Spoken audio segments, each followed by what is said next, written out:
آج کی دن کی برکات نصیب فرما یا اللہ اس دن حاضرین کی دعاؤں کو مستجاب فرما پریشانیوں کو آسانی میں تبدیل فرما بیماریوں کو شفا میں تبدیل فرما آتنا فی الدنیا حسنہ وفی الآخرۃ حسنہ وقنا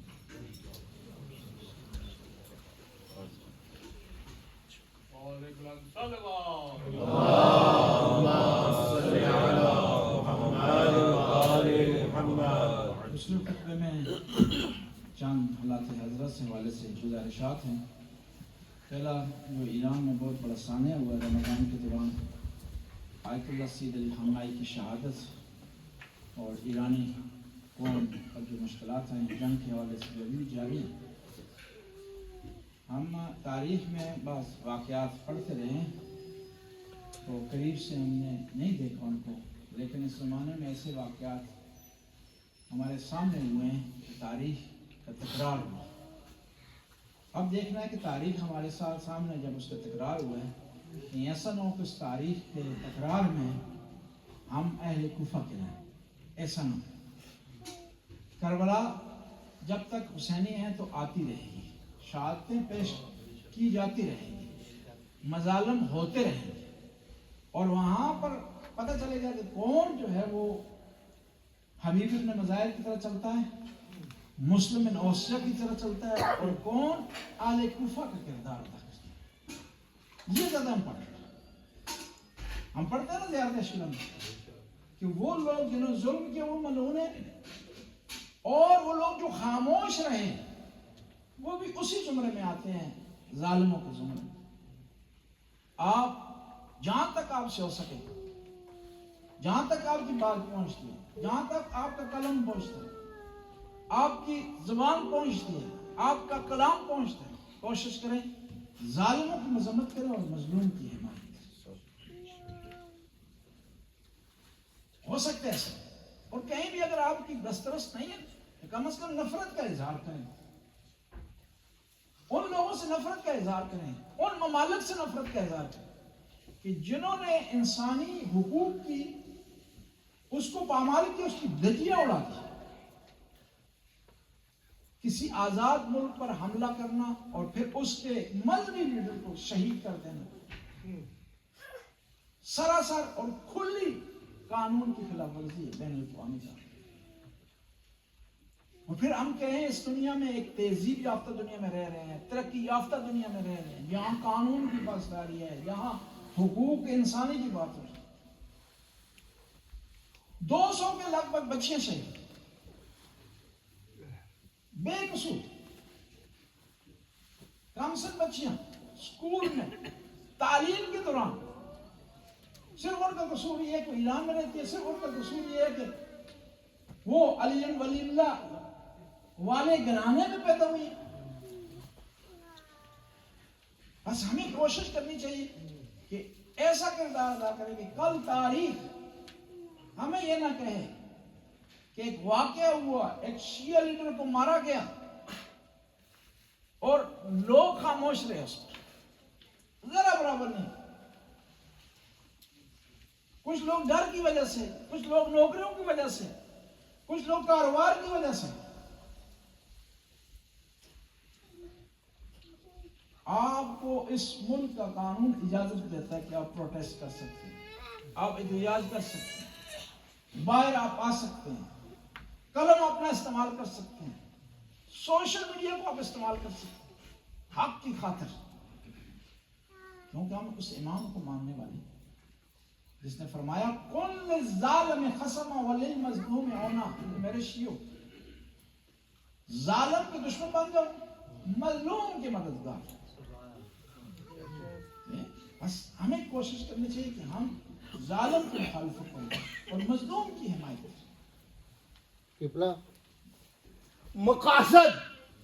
مقاصد پورے نہ ہوں گے ریبل اسلامی کو ہٹانے سے. مقصد پورا نہ ہوگا ریبل اسلامی کو ہٹانے سے. حسینیت کا پرچم بلند رہے گا تا قیامت زمانے میں. کیوں آزما رہے ہو ہمارے صبر کے امتحان کو؟ ہم گھبراتے نہیں شہادت کی موت سے مر جانے سے. نعرہ حیدری دو مسئلے اور بیان کرتے ہیں اور اپنا تمام کرتے ہیں. ایک اور مسئلہ یہ ہے کہ اسی سے متعلق ہے. پاکستان میں ایک ذمہ دار شخصیت،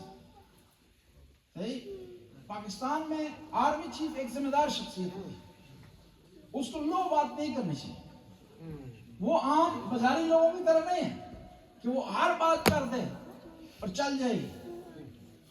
اس کی یہ گھٹیا بات، اس کی بھرپور ہم مذمت کرتے ہیں کہ اس نے کہا کہ اگر پاکستان کے شیعہ ایران سے محبت کرتے ہیں تو ایران چلے جائیں. کیوں چلے جائیں؟ پاکستان تم نے جہیز میں لیا ہے، ماں کے جہیز میں لیا.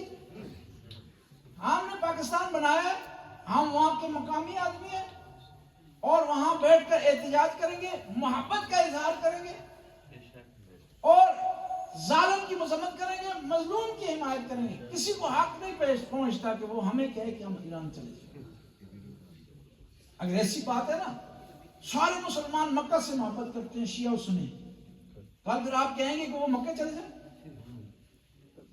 سارے مسلمان فلسطین کو سپورٹ کرتے ہیں، غزہ کی حمایت کرتے ہیں اور کرنی بھی چاہیے.